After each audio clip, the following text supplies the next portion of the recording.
Hi, I'm Ken, And I'm Yasmin. and And this this is is Conversations Conversations with with Ken Ken and and Yasmin. Yasmin.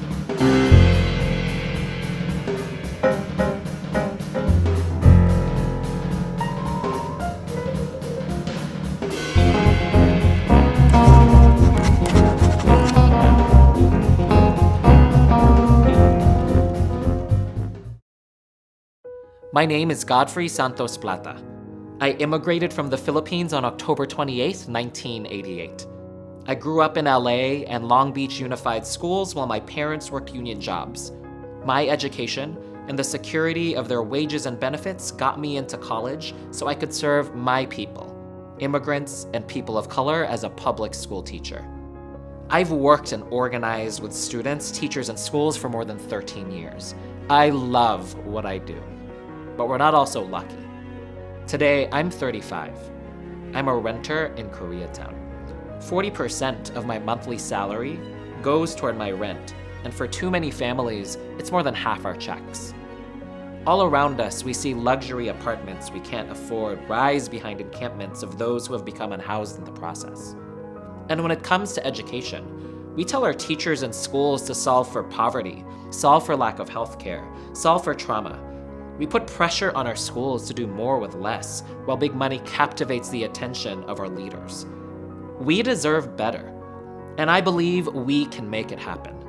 Hello, everybody, and welcome to Conversations with Ken and Yasmin. Today, we are going to be interviewing Godfrey Santos Plata, who's running for California Assemblyman for the 53rd District, and my friend Seth Lewandowski, who did run for his California Assembly seat a couple of years ago. So everybody, Godfrey and Seth, welcome to Conversations with Ken and Yasmin. Hi, thanks for coming. Thank you for doing this. I have to ask both of you, what inspired you to run for public office to begin with? Yeah, sure, I'll take it first. Well, it was about 4 years ago, and I was having an election party at my apartment, and the election didn't end up going the way that I had hoped it would go, and all the friends I invited hoped that it would go. And I may have had a little too much to drink that night. Ken was there. Ken actually showed up later in the evening. I went to sleep, and I woke up feeling like I was in the Twilight Zone the next day.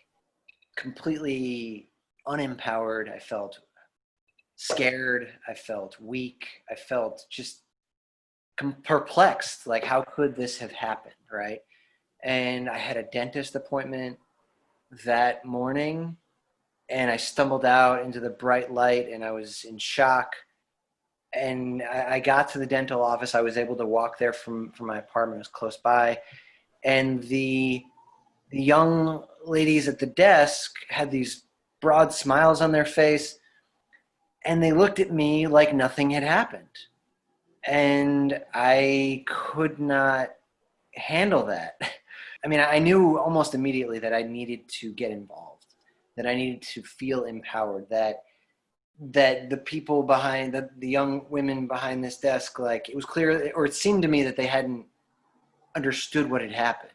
You know, I forget where I saw this. I'm pretty sure it was on Facebook, but a local political activist was organizing folks to run for what is called ADEMS.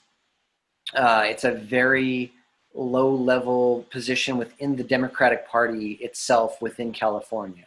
So it's divided by assembly districts, and these ADEMS folks, there's 14 of them at the end of the day that get elected, 7 men, 7 women, and they sort of have a say in the way that Democratic politics go. That's within the Democratic Party, that is, in the state of California. So I helped this progressive slate of candidates campaign. I went around in my building, and I talked to the folks who live in my building, try to get them to come out. These are, again, very low-level elections, so it's hard, very, very, almost impossible to get people to come out for these. And what I learned early in the process is that for the previous several elections, you know, the powers that be, for lack of a better term, had a very easy time getting their people elected to these positions because no one even knew that they existed. And as a result, no one came out to vote. So they were able to get their folks in with like something like 60 votes or something. And so, an opposition slate was a nice thing to have. We could at least show the powers that be that there were other people out there getting involved, empowering themselves, and giving them a run for their money. And so relatively, they didn't see us coming in that election 4 years ago. So we very easily were elected. Our 14 candidates got in without much trouble because they just didn't know that we were even organizing. We kept it secret enough. And we came out, we brought out a couple of hundred voters, and that was enough to get people elected. Then 2 years later, I actually was able to run. And we needed our 14 people on the slate, and the gentleman who was doing most of the organizing asked me if I knew anyone that could be our 7th male candidate. And so my friend Godfrey Plata came to mind. And he's a friend of mine from college. I actually met him in doing theater. I staged managed the show that he was in his freshman year. Yeah. And I knew that he was politically minded, education minded, and progressive minded. And so I asked him if he would run on the slate with us. And I didn't push it because I knew that he's a busy guy. And you didn't say yes, you didn't say no, I think, the first time I asked you, right? And then I saw you a month later and I kind of brought it up again. And then I think you were in at that point, right? Yeah, I can go into my side of the story in a bit, but you finish. You finish your story. He jumped on the slate, and it became very clear that the opposition, the ones we had defeated last time, did not like losing last time. Not at all. And they pulled out all of the stops to beat us this next time around. The whole process has just been very eye-opening in that regard, to see how the political machine works, even at the very, very lowest level. One of the really great things that came out of it for me is I discovered my local Democratic club. For me, this was really even more eye-opening and empowering, I think, than even if I had won, because, this club brings in candidates and has them speak at their local meeting. And you can ask questions. And they have the very, people who are running for judgeships, people who are running for assembly member, all the lower level political these folks come in and they give their speech, and you can ask them questions and call them out. You can take them to task. And it's been very effective in different ways in keeping candidates honest, That's a great resource for people who have that interest, but to join the local political club, from what you described, would be a fabulous resource. And as I was listening to your story, Seth, you had mentioned empowerment 3 times. And I wanted to ask Godfrey, with his trajectory, was empowerment a part of that as well? A little bit, yeah. So a couple of things about me. I'm an immigrant from the Philippines, and my family left the Philippines at a time where we were going through a dictatorship in the Philippines, the Marcos regime. My part of the reason why my dad and my mom moved us this way to the United States is because it was hard enough to try to make a living in the Philippines.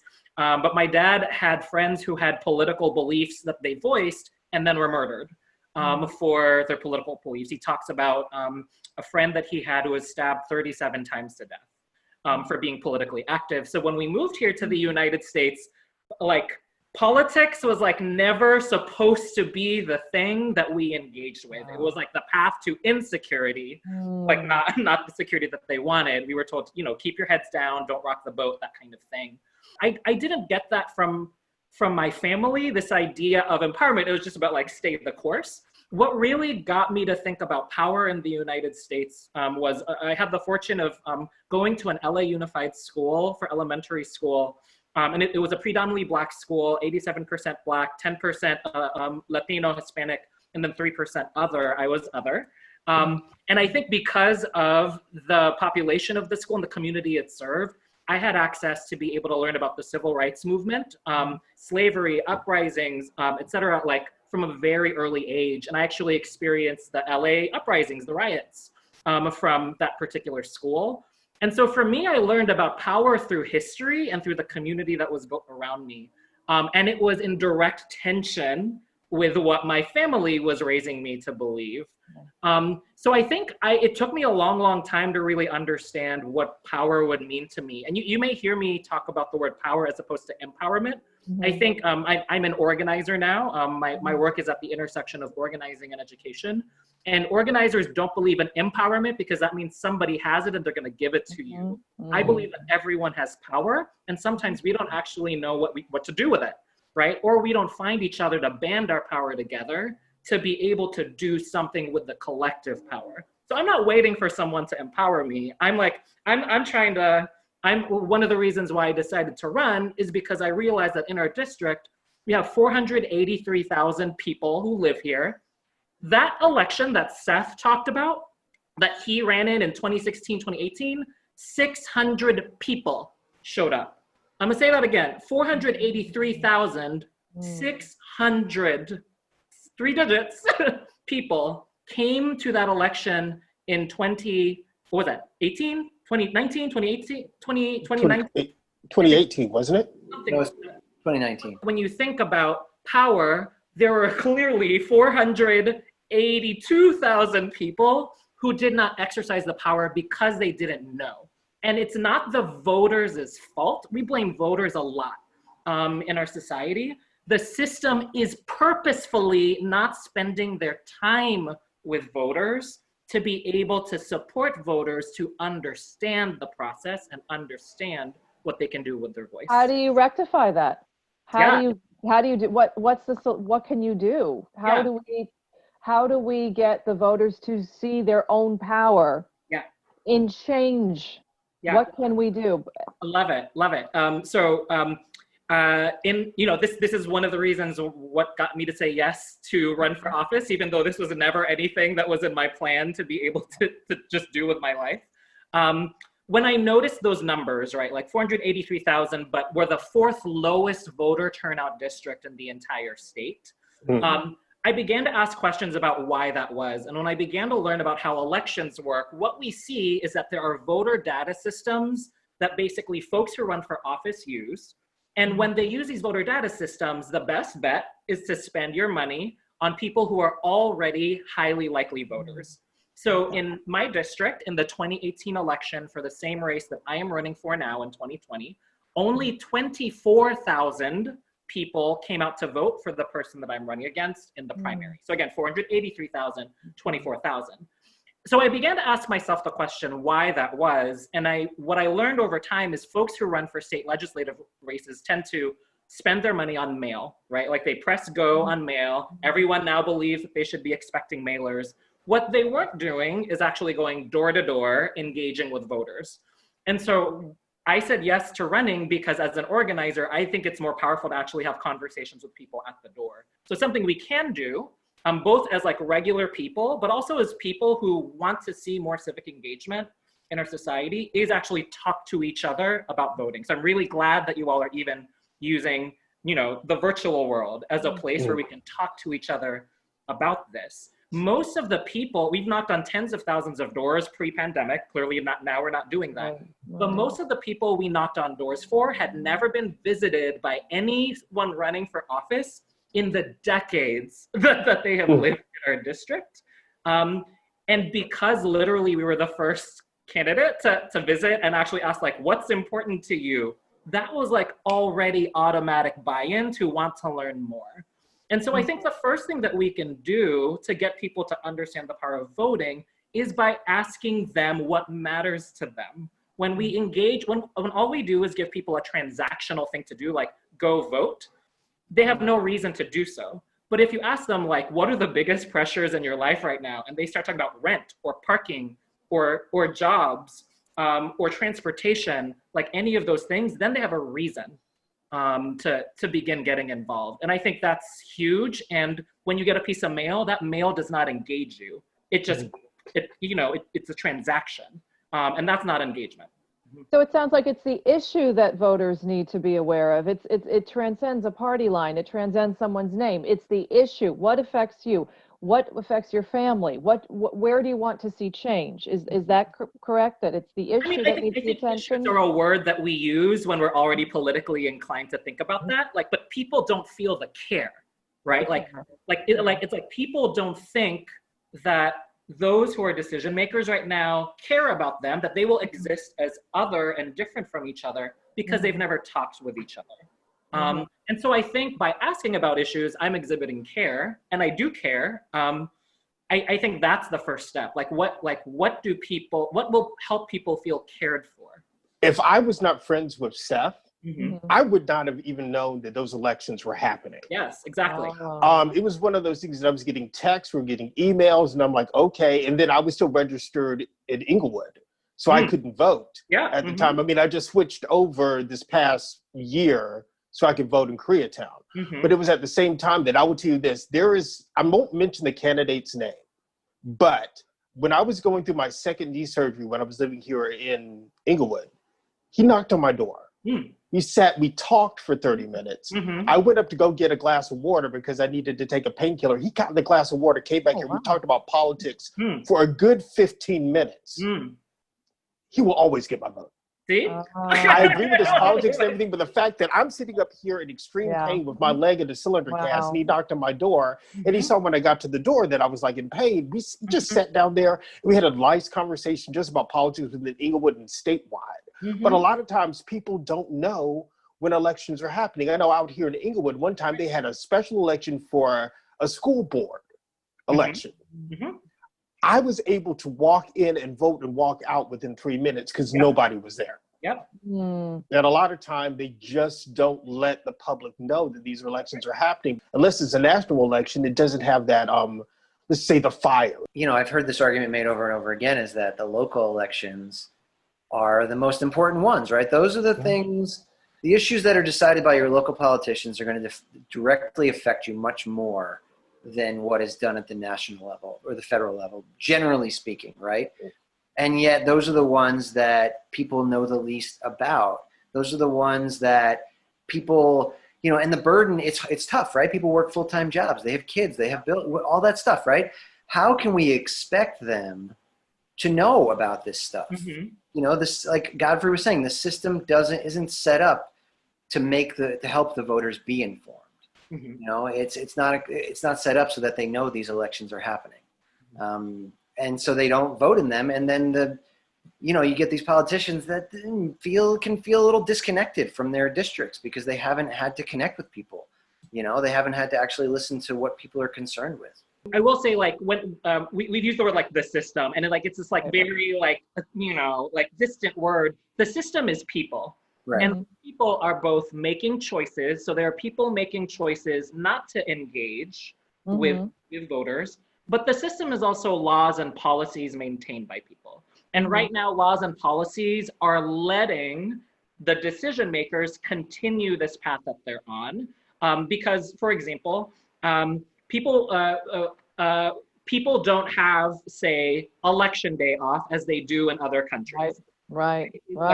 That's a law. We say, this is a usual work day. California state law does actually say that everyone's allowed 2 hours off on election day. Most people don't know that because the law does not require people to know that, and their jobs to let them know that, right? But these are laws that we can change. But the folks who are in charge of the laws have no incentive to change them because it keeps them in power, if that makes sense. In getting this communication out to the people, to the voters, I'm listening to Ken's story about the glass of water with that candidate who came to his house and door to door, and Godfrey, your word, care. In a pandemic, what can you do to make that human connection with the people? I don't even want to say voter yet, the people. That's right. With all of us. How do you do that? I mean, it's hard. Our primary was March 3rd. And up until March 3rd, that was right when we began to think about this thing that was happening, coronavirus. We were still going up to doors all the way until March 3rd. Within a week, everything was shut down. right? And for us, you know, I use the language care right now, and I think it is a thing that drives our campaign, but it's not necessarily this like, I don't know, like I'm glad I said the word care, I guess, right now, because the first thing that we did was we paused. People had to take care of their families, right? Like, again, you don't push people into transactions unless they can take care of themselves first. When we started doing campaign stuff again in late March, early April, the first thing we did was actually just do check-in calls. Like, we have access to phone banking, and typically our phone banking is about getting out the vote. But now that we had this amazing system that we built and volunteers who were willing to take the time, we could just call people to ask, how are you? So we specifically focused, at the time, we were all very worried about folks who were 50 years old and up, because at the time the science was like, this is the most susceptible group, et cetera, don't leave your home. So we were like trying to connect people to folks who could get their groceries for them, folks who could run their errands for them. Like, that's how we show care in the immediate, right? As a community campaign. There's, you know, like legislators, like people who've been elected, they have a different key. The key is about making a law. And so the way that they could show care is by supporting folks with rent or money that wasn't going to come in at a time where work had to stop for people. And so what my expectation is for people who have that privilege of being able to make law and policy, that they show care through their unique key that they have. And I think we know the reality is a lot of people are struggling even with the keys that our government is providing right now. So given a different set of keys, we were like, how do we get people plugged in to direct service, to get the direct support that they would need? That's how you show care. Right now, you know, we're not going to doors. That's how we're showing care. We don't want to expose people to anything. So no one wants to answer their door. So the way we're showing care is by moving everything to phones, which is harder. People are hesitant about phones. People don't like making phone calls. People don't like receiving phone calls. But it is unfortunately like the way that we can do that work right now. And I'm hoping that something that people can do who are watching this is also hitting the phones, right? Like people might pick up their phone call where they might not pick up a stranger's phone call, right? I want to ask you, and Seth, in your communication with the voters, with the people right now, do you see people who want to talk to you, who want to express what's on their minds about what they care about? Or do you see people who are completely disillusioned, discouraged, don't talk to me, or a combination? It's both, right? Like when you have a district as large as ours, you get all of the above. The people who I really love talking to are the ones who are just like, wow, like no one has ever asked me before. Because now they know to expect that from people who want their vote, right? Like now they know they can get care. We've reset their expectations for what they can expect from the process. I really love those conversations. As soon as people are asked, they're okay. I mean, the other reason I think why people want to have conversations right now about things that matter to them is we're in a pandemic. People are isolated right now more than they ever have. And I think they give a little bit of grace to anyone who's even trying to do something in the pandemic right now. There are voters out there, people out there who like make assumptions very quickly. Like, what are you trying to sell me? Or like, if you are a Democrat, you must believe this and that. You know, people have their guards up, and that is also the fault of the histories we've created around voter engagement. It's our job to try to unwrite that. And so we can't be turned off in those conversations. Someone is going to be the key for them. If it's not me on the phone, if it's not another volunteer on the phone, we've got to keep trying. So we need more and more people out there doing this until it becomes normalized to be engaged in this way. Have you seen the same thing, Seth, with your communication? Yeah, I mean, I've been phone banking a lot lately for the Biden campaign, and it runs the gamut, you know. Some people who really agree with you want to talk to you for a long time, and some people, they understand that, you know, your time is better spent elsewhere talking to folks who might not quite be on board yet. And then there's people who, you know, are for the other side, and they'll troll you a little bit, try to on the phone, try to get under your skin. You have to, you know, phone banking is hard. Phone banking is, you know, I discovered that actually when I only did it for a little bit with Godfrey, but we went knocking door to door, and I discovered that was actually a lot more fun, honestly. Like it was so much fun. So much more. And like even the people that, there was one woman in Hancock Park who was very angry, or I wouldn't go quite so far to say she was angry. She had a lot to say, and her and I went back and forth quite a number of times. And I left that conversation thinking there was no way she was going to come out for anybody, maybe. You know, I just didn't think she was going to vote at all. And then I think, as it turned out, she became a Godfrey supporter.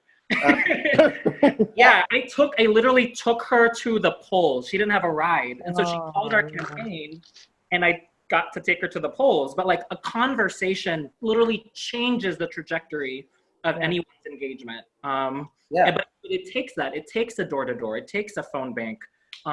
It's scary to be the person on the other side because you don't know what people are going to bring to you. But it like, I keep using the word key. Like, we have to like try opening. Right.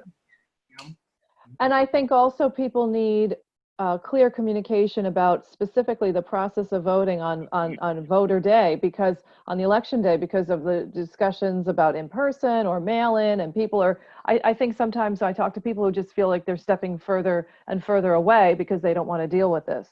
So are you also educating the people, supporting the people in ways they can literally go and vote on election day? Absolutely. I don't know if anyone has seen there's an AOC movie on Netflix called Knock Down the House. And in Knock Down the House, she shares an example of a mailer that her opponent was sending. It was just sort of about him. And she was like, this doesn't make sense because then people don't know what to do. You have to send a mailer that actually has the directions on it.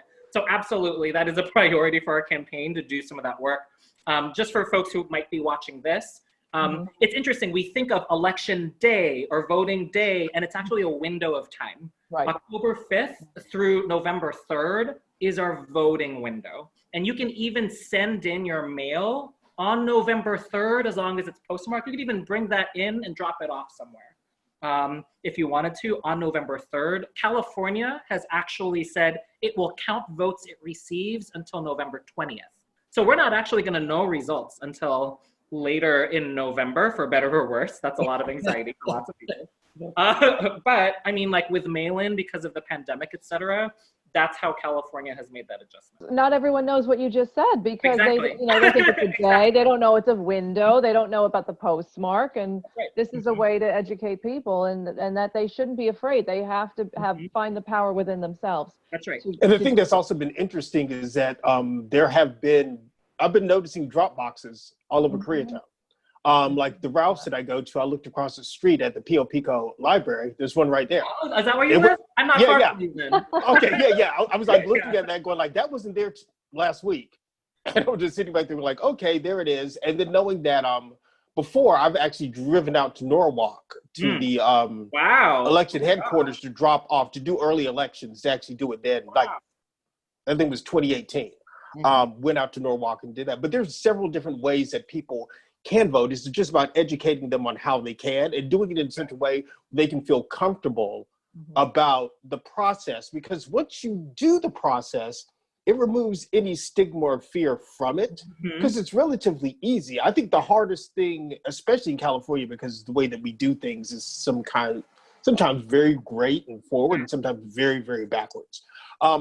But at the same time, it's kind of like understanding that if you want to make any changes to, let's just say, police reform, but you don't vote on your local sheriff or you don't look at his record, how do you make changes on police reform? You can't expect the national government to actually affect your local politics if you, the voter, doesn't take the time to actually look at what these people are going through. I mean, because I know the hardest thing, at least for me when it comes to research, is judges. Trying to find out the records of judges and what they voted on. I know several different websites. I try to do as much research as possible. And it's kind of like this judge that's been in this position for 35 years has no judicial record to show. Why would I vote for that person, not knowing what they believe in? But then you go, well, the third judge has no judicial record. And the fourth one, people say don't vote for him because of this one case that he did 25 years ago, but the information isn't there that makes it easier for the voters to get. So the people that know who these people are the ones that have a tendency to vote, which kind of changes the weight of the voter, because if you don't know anything about it, you don't feel comfortable about it, you're not going to vote for it. Seth, how do we get that? How do we get the judge's information? How do we get all that? It's again like that. I'm very fortunate to be involved with the local Democratic club. And, You know, they have these folks. They empower the voter. They empower. I'm trying to rethink my use of that word now, because Godfrey said that they teach us to use the power that we have.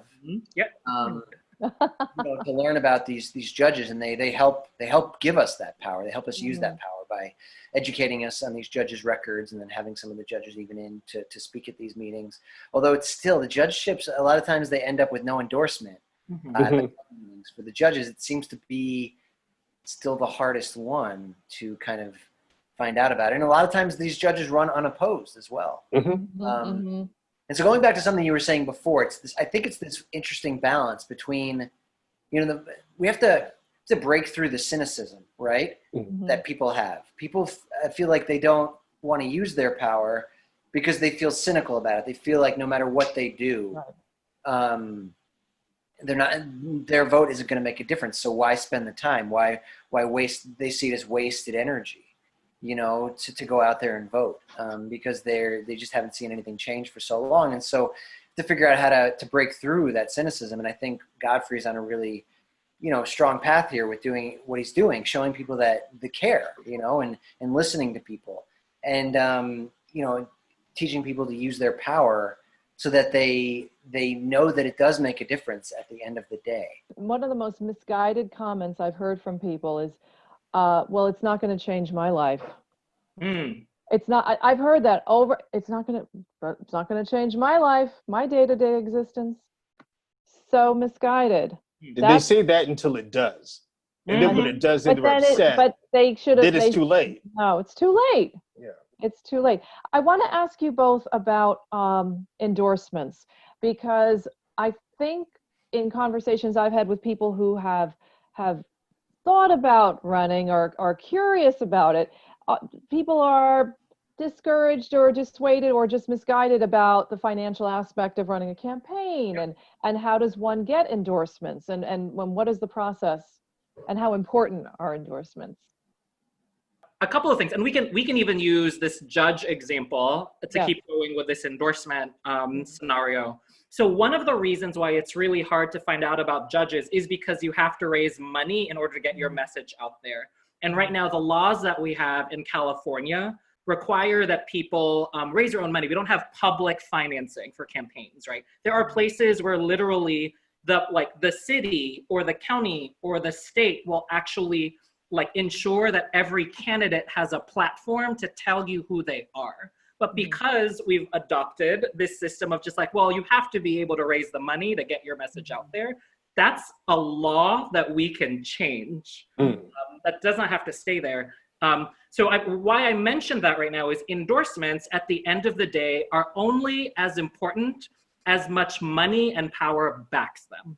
So, I love being endorsed by many organizations that have endorsed my campaign.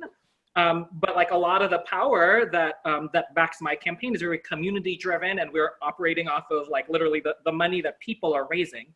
Versus there are giant institutions that have hundreds and thousands or millions of dollars behind them, behind their endorsement. And that money goes to mail. And people have gotten really used to only going to who can send them mail to find out about the research about a campaign or whatnot. So I would say, if your goal is if your goal is only to win, then endorsements with money and power behind them are really important.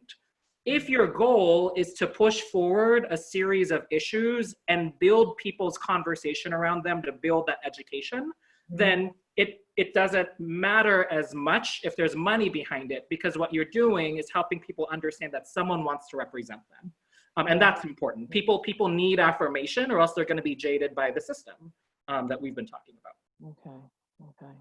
The question that I had is basically, with the state of politics being so toxic right now, it's probably been more toxic than I've ever seen it before. Do you think that there is a way that we can possibly fix this toxicity that exists within the political divides? I mean, I'd ask which parts of it are most toxic to you. The toxicity could be being experienced lots of different ways. So is there a particular type of toxicness that you were thinking about?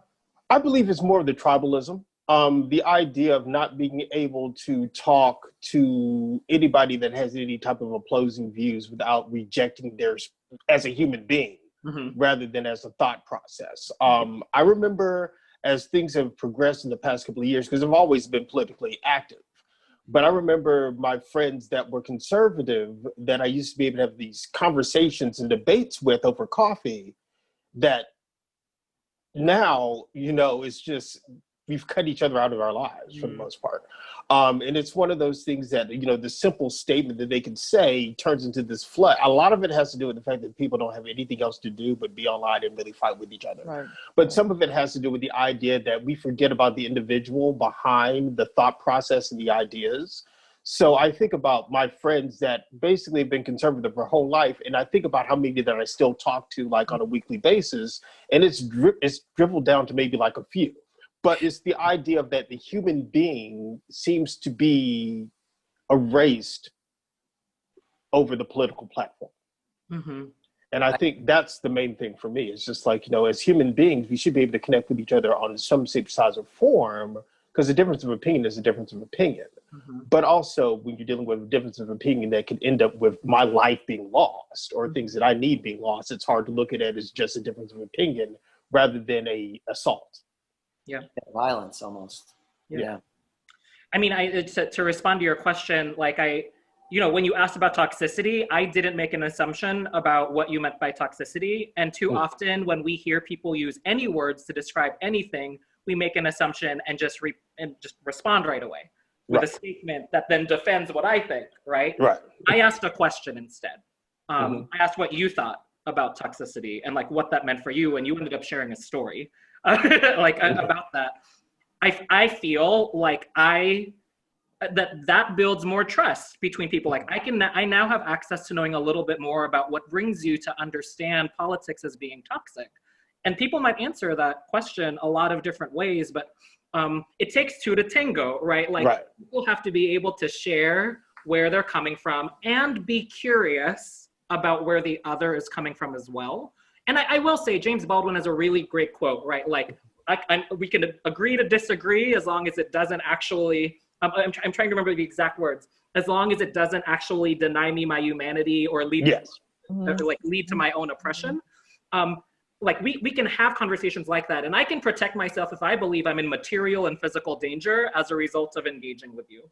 But otherwise, I don't think we're making the choice enough to actually try to understand each other, and we don't practice asking questions of each other. Instead, you use the word debate multiple times. Like, discussion is different from debate. And I wonder if social media, if text, if the news have really programmed us to say opinion and take a stance on debate, as opposed to being in conversation with each other, which it can also do, but doesn't gain you followers. Right? No, because it's like the fact that I grew up in Atlanta, Georgia, and then spent a lot of that time in Fayetteville, Georgia, and realizing that there are a lot of my friends that I went to high school with that are still in Georgia that I no longer talk to. But there was a time you could talk to them. There was a time we could have a discussion.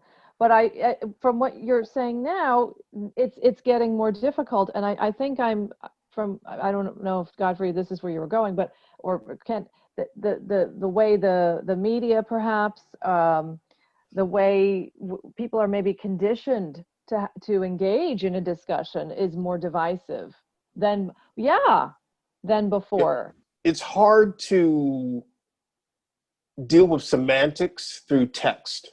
Yeah. Right.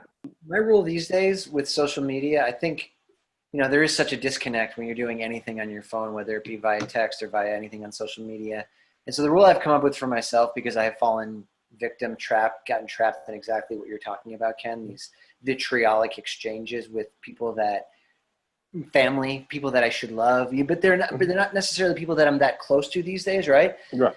My rule, and it's working so far for me, is that I don't engage in any of that, in any kind of political discussion, debate, what have you, nor do I allow anyone to do that on my posts if it's not someone that I would pick up the phone and call right then. Right. because if you don't have that relationship with that person where you pick it up, then you're not going to take the time to really investigate and be curious, like Godfrey was saying, you know, and everything is left open to misinterpretation, and there's that disconnect. It gives people freedom to be mean, you know, in ways that they just wouldn't be if they were in the same room with that person, or at least on the phone with that person. And there's a certain level of self-care in which that person, if you allow that energy to be taken up by that person so much, that it ruins the rest of what you could be doing positive in your life, 100%. Because all this negativity eats away at you, even when you're away from social media. Yeah. Which leads me to my question for you, Godfrey, as far as how do you feel that your experience as a middle school teacher has helped you in this process of running for office? Teaching middle school is the hardest job I've ever had, period.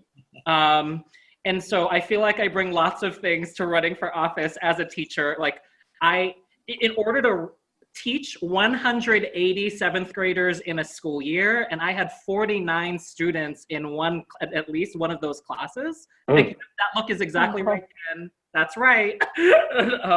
Like you have to have stamina, resilience, or you have to be organized. You have to have a plan. Like you are leading a community of folks when you're a teacher, and I don't think we think of teachers that way. So I think like I've learned a lot about leadership as a teacher. I've also learned like what people need, literally pedagogy, in order to learn something. And as we've talked a lot about during this call, there's so much that people and voters have not been educated about because our schools don't teach it or did not do it well. And our politicians don't teach it or don't do it well. That like when our conversations at the door, we're like learning about someone else, but then we're having to teach, right? Like to the point on this call, like here's when you can vote, here's how you can vote, here's what's on your ballot, you know, like that kind of stuff. No one walks you through. And so I think being a teacher allows me to actually understand what it means to build power through civics. Like you get a civics coach through life unless someone volunteers to be, and that's kind of what we're doing as a campaign. Like we are teachers. So that's, I guess the other thing clearly is as teachers, and this is where we go back to issues like Yasmine was saying, like students and teachers don't leave their lives their out of school lives. They don't leave their out of school lives at home. They bring it into a classroom. So like people always ask me like, well, why didn't you run for a school board? Because your background is education. Not all the problems in society can be solved from within the classroom. We put too much pressure on schools to have to be the hospitals, to have to be the mental health services, to have to be the food providers. But the reason why we were putting schools in that situation is because we don't have community clinics. We don't have enough healthy food in our communities. All of these things teachers can see, students see, and it just positions them to really get a good pulse on what's happening in the community. Listening to this discussion about the community and the topics related to the community, employment insecurity, food insecurity, healthcare, education, is it possible that these topics can cross party lines and that they aren't primarily for one party? I mean, this is something that affects all of us. Yeah. So can you cross over party lines in trying to reach people who may subscribe to another party, approaching them with those topics? I don't want to say issues, those topics that affect their lives, and making them see that this is something that affects you and it transcends a party. Yeah, definitely. I think this goes back to like the assumptions that people make. Right. When you hear Democrat or Republican or even Green, and I don't know, it's just like other parties that are out there, because it's not just Democrat and Republican out there. I think we make a lot of assumptions really quickly. So even when we say the word issues, people already come at that with opinions. What people don't talk about are experiences with issues. And I think we'd find that across party lines, people want their health taken care of across party lines. I think people want to feel safe across party lines. So when we get back to like the experiences, I think that's where we can find commonalities. Where we begin to differ is what are the strategies that we hope to be able to implement and access to be able to take care of that thing. I think that's where things begin to cross, but we we automatically jump to, we always ask, well, what are you going to do about it? And then we make judgments on that as opposed to starting with what the problem or the roots are to begin with. So part of it is our fault for trying to be so efficient all the time. Right. Right, and I think that that's happening more and more. It gets to like what we were talking about earlier. Like, why do things seem to be more tribal, more politicized, more polarized? Right? It's because we're jumping to that more quickly and more quickly. It's like everything's about politics right away. It's about Democrat versus Republican. Where if we just slow down, and realize that we have so much more in common than we have, in different.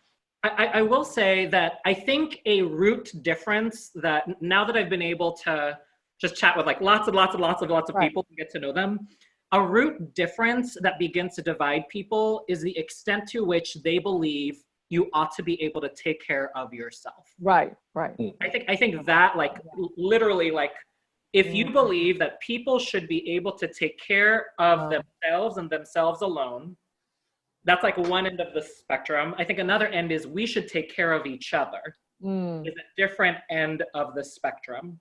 And I do think that is like a root of then how people begin to think differently about the strategies that they would approve of. I like to think that there is like a middle where like I think about how I am able to take care of myself, but not without losing the people who are next to me as well. Right. There is like something there that we need to get into conversation more about. But instead we just get stuck at the solutions already, as opposed to understanding that there's this difference with how we see the world, and everything comes from that. People don't want to have those deep philosophical conversations these days. Those talks over coffee, like Ken was talking about earlier, jumps right to the polarized views. It's really interesting. It's really eye-opening. So candidates should not specifically rely on people who would naturally accept or subscribe to the same topics, the same issues that would affect their party. There's a way you have to reach out to other people. You have to reach out to the other side. Yeah, given candidates' philosophy of the world, I would say like, yes, absolutely, like that's the ideal. But as I talked about earlier, I think folks who are already in power and have access to money know that they're just going to turn out the folks who are going to say yes immediately to them. Like it's not worth their time and money. It's more efficient to actually reach people who agree with you first. So it takes people who are willing to slog through the difficulties and complexities of the difference. And I'm a really big proponent that people should be running for office, even if not to win the seat completely. Right, yes. Because we need that, because that's what's gonna create conversation. That's what's gonna create civic engagement. Yes. And I think it's going to take more and more candidates who have that mindset of like, this is bigger than me, this is bigger than a seat, it's bigger than a single election, to be able to get to that point. How do you stay invigorated? How do you both of you, how do you say, I'm not going to get discouraged, I want to keep going with this, I want to keep fighting for what I believe in and try to bring more people into the conversation? How do candidates not get discouraged throughout this process? Because I can imagine it's a little easy. One can get a little discouraged, maybe not. Yeah. I mean, it's happened. It happened to me after the last, when we lost the seat, seeing the co-opting of our design and like everything to be done to defeat us, without having any real substantive talk about anything. It was all just about the winning, and to see it's I don't want to sound cynical here, but to see the backstabbing, sort of at the lowest level, it's easy for that to bring you down. It really is. And so, for me, it comes down to self-care and on a very personal level, and then gratitude, just being, counting all your blessings as often as possible, and, maintaining your mental health so that you have that strength to keep going. Because it is not easy. We want to be really positive in this thing, but we want to be really honest at the same time, right? It is not easy. You have to maintain your own mental health along the way if you want to keep fighting. Tell me about it. Yeah. I think a couple of things. I think we have to remember we're not in it alone. Mm-hmm. I am allowed to go to bed early on a night, right? Like to Seth's point, if I feel like I have to push through and it's only on me, that's a savior mentality that I think we can't afford to have, because that, again, like going to like empower, this idea of like someone has to like give it to me, I have to give it to you. We're not going to survive as a community if we can't leverage each other. And so I don't know. I think like being in a relationship like this means that if I need help with something, I can ask someone else to step up when I'm feeling discouraged, or not even discouraged, but incapable, right? In a particular moment in my life or day or whatever. I don't know, that's like one thing that this is making me think about. I think a lot about, I believe that I have limited time here. And I don't want my 3-year-old nephew or my 1-year-old niece being left with the same problems that I have now observed for 36 years. And I know people have observed for centuries that are still plaguing the way that we do life here in the United States and in the world. I think we know better. And I think part of me saying yes to running for office is I ran out of excuses to say no. And I think I had the privilege of being able to figure out how to balance it in my life. I still have a full-time job. I've got like other things on my plate. But if we believe that it's always going to be other people's work to do, we're never going to make it happen. So I think we pitch in where we can, and sometimes that means running for office. Sometimes that means going to sleep early, and that's going to be the best way that I can pitch in tomorrow. When people think about progressive politics, it always seems to have a negative feel around it for some reason in a general population. And I wanted to talk more about the idea of the quote unquote negative display that the media gives to progressive politics, because I think a lot of people don't understand the word progressive politics. So kind of establish like clearing up what it means to be a progressive versus a strict Democrat or Republican or something. What is it that pushes you towards more progressive ideas and platforms? Yeah, I think for me it means like you have conservative and you have liberal, right? And conservative generally means that you want to keep things the way that they are. Liberal means you want things to change. And then for me, being a progressive means that you're not only do you want things to change, you would love to see the major changes happen quickly rather than incrementally, and these are sort of vague terms I'm using, but that's sort of the lens that I view it through. And I think that the negative connotation comes from people believing that the progressive movement would like to take away what they have, by force. There's this idea that progressives are going to come in and take what I have and give it to people who don't deserve it because they didn't earn it, or whatever. That's like one example. That's one, like, I think big overall negative thing that I hear over and over again. And I hear that, I've actually recently heard that in regards to a woman that I'm very friendly with for the city council race for Los Angeles. She doesn't like this one particular candidate because she feels like this candidate is trying to take away what she has. And, I didn't like, we're so friendly. I didn't want to have a debate with her at that point, so I actually went to the candidate to try to ask for, talking points to try to diffuse that idea. Because I could tell right away that it's not accurate. It's never accurate. No one wants to really take away what someone has and give it to someone else. It's not about that, right? So yeah, that's sort of my take on the progressive situation. And you, Godfrey? I'm trying to decide how important the word means to me. As I answer the question, like, I know it's like out there right now, like clearly I'm someone who I probably would identify as progressive or even like left. There's lots of different words that people use to describe what is left of liberal. I guess like if there was a line or something, like progressive is kind of like, it denotes a place on a spectrum. But to me, like the word is less important than like the philosophy that it's after. And so maybe there's a place, again, to like Yasmine's point earlier, like this is a place where like I actually wish we were talking about like what it meant more than what the word is. But it is a shortcut, right? Like we seek shortcuts to be able to say like, this is what all of this means. Label, very helpful. It's a label. I think for me, your question is like, what does it mean to me, or what's your question about progressive? How would you define it? Yeah, how would you define it for yourself? Because I think it's basically, it seems like everybody is defining what progressive politics is, except for progressive politicians. Sure, I can describe like why I would probably put myself in that direction. I think that I have developed an understanding of power in this country, coming back to that word power, where we have disenfranchised some people more than others along many different lines of difference. Some of that is because of race.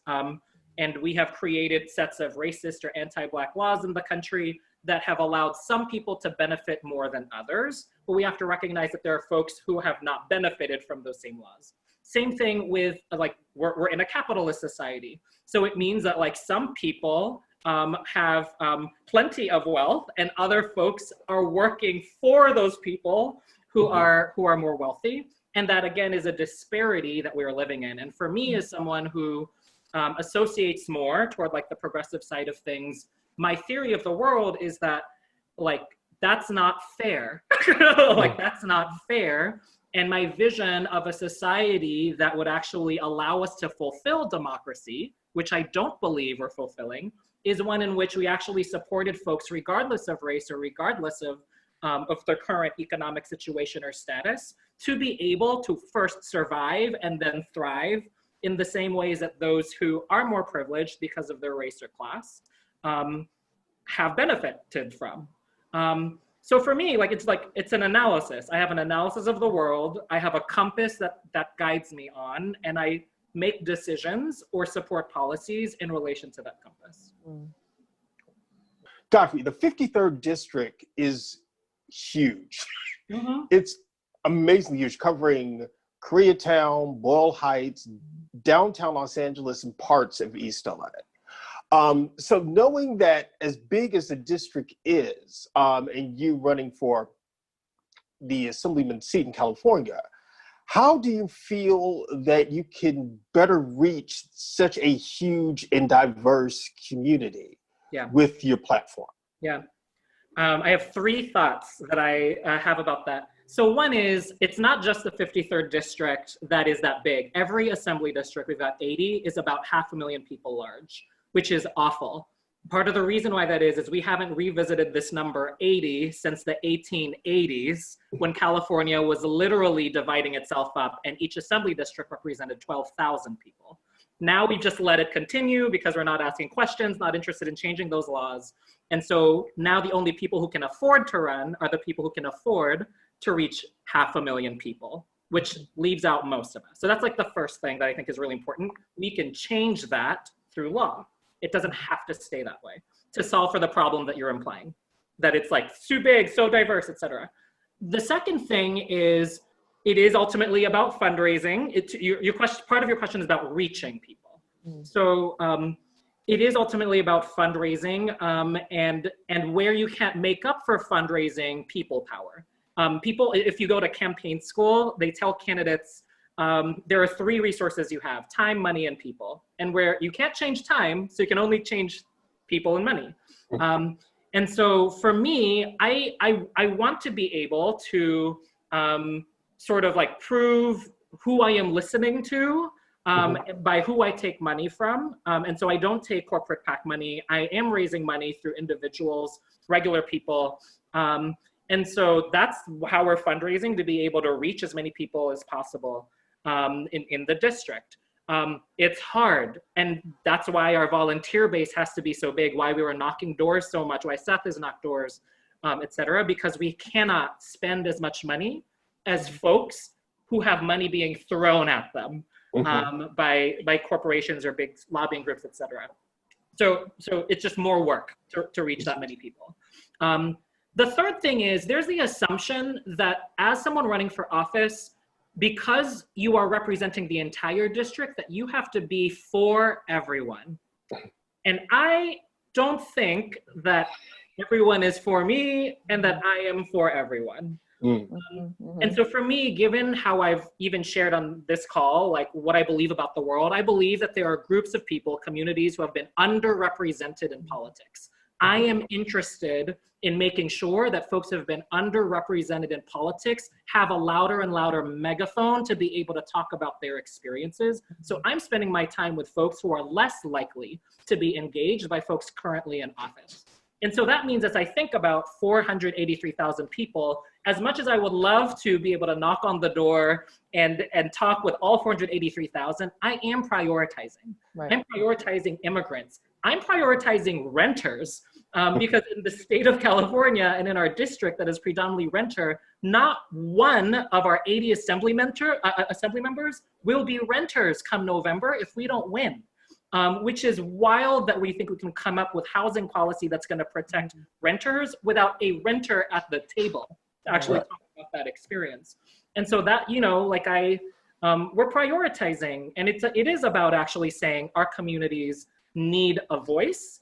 Here is someone willing to build a platform and campaign to represent the voices that he is hearing. I saw that on your website about the renter. I found it fascinating. It's not to go back to labels, which has been a theme throughout this conversation. We're used to talking about certain labels. Like, and I do as well. I strongly identify as a gay Filipino immigrant. I'm like, you know, I'm like signaling out there. There are signals we're not sending, and renter is one of them because it's a part of our survival. We don't even think about it anymore. It's just kind of my day to day. But then when you look at who has power, it is homeowners. And there's nothing wrong with homeowners as long as we are not forgotten in the process. Exactly, of course. And the final question that I have right now is, what does an assembly person do? We've gone through this whole point in time just talking about being running for this office, but what does you do with that office? Yes. And that's definitely like when we went door to door, most people had no idea what assembly is. It's just like not a word that is in people's minds at all. So being a teacher allowed us to actually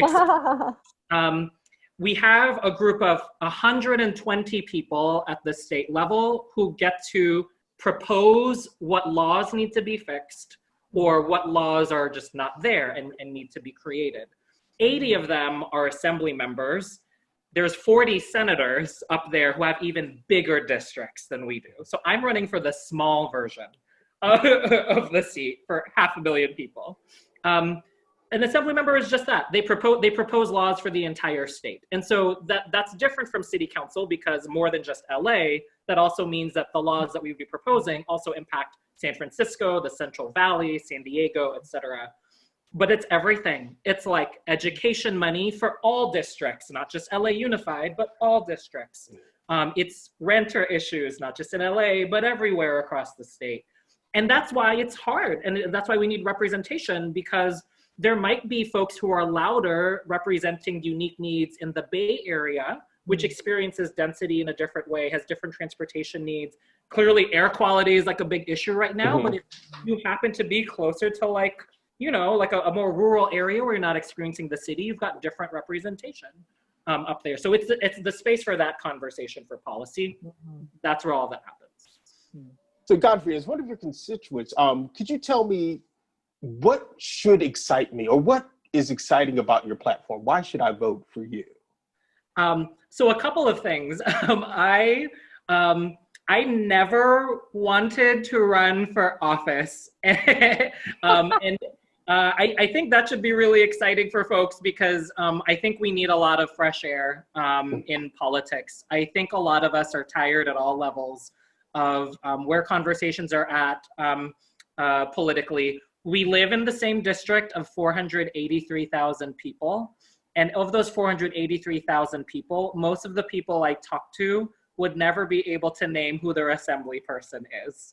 I'm here at the door talking to you, trying to get to know folks like yourself, doing the work that we would hope that folks who represent us are going to do, which is have actual conversation with each other. Things I've learned over time, I'm trying to be one of 80 people in our assembly. Those are the folks who make law for the entire state. out of those 80 people, only one of them is a renter, and he's on his way out. We will be without a renter in all of California, making law for the entire state, should we not win this race. I'm a renter, and it doesn't sound like we live too far away from each other based on what we've talked about on this call. The other thing too is when you think about just other policies that are being made, out of the people sitting on our education committee, only 2 folks have ever worked in schools before. In a state like California, where 30% of folks are immigrants, only 3 people are immigrants out of that entire group of 80 people.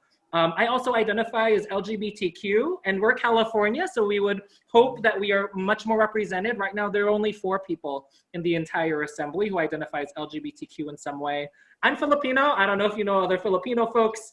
In California, there's a lot of us here. We're the #1 API group in the state. We've never had representation in the 140 years of the assembly for the greater Los Angeles area in the assembly.